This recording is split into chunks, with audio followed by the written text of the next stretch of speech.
En octobre dernier, souvenez-vous, le rapport de la SIAZ avait causé une onde de choc, estimant à 330 000 le nombre de victimes de violences sexuelles dans l'Église depuis 1950. Peu de temps après, des membres de l'Académie catholique avaient vivement remis en cause les conclusions de ce rapport. Jean-Marc Sauvé, le président de la commission, a décidé de contre-attaquer. Sylvie Cozzolino, Benjamin Métral. Le rapport Sauvé a été une gifle pour l'Église. La lettre de l'Académie catholique en est une pour Jean-Marc Sauvé, président de la SIAZ, la commission sur les abus sexuels dans l'Église.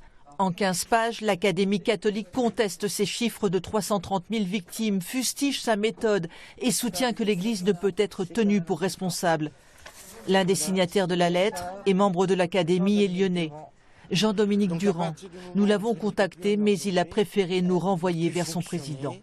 Nous ne sommes pas des négationnistes. Nous voulons que les victimes soient indemnisées, mais c'est trop facile de dire que c'est l'Église qui est responsable. Nous voulons savoir qui sont les hommes qui ont permis cela. L'Académie catholique aligne les sophismes. Elle dit que l'Église n'existe pas, qu'elle n'a pas de personnalité juridique, qu'elle n'a aucune responsabilité du fait d'autrui, du fait de ses prêtres, qu'elle n'a aucune responsabilité institutionnelle.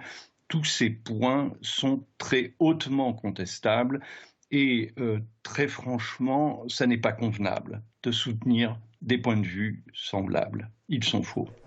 Pour cet avocat qui défend les victimes de prêtres pédophiles, l'argument de l'Académie catholique est mensonger. L'Église doit indemniser les victimes.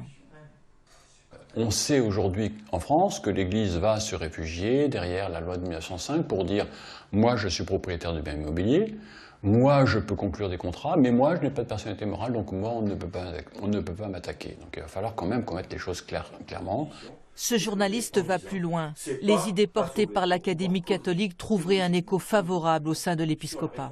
Il y a 30% des évêques qui sont contre la manière dont la SIAZ envisage de réformer l'Église dans ses 45 propositions. Et ils sont contre le système d'indemnisation des victimes que la SIAZ propose de mettre en place avec les religieux de France et avec l'épiscopat de France. Donc l'Académie catholique de France a des influences, mais au niveau des élites dirigeantes de l'Église catholique. La bataille pour l'indemnisation des victimes de prêtres pédophiles s'annonce longue et difficile.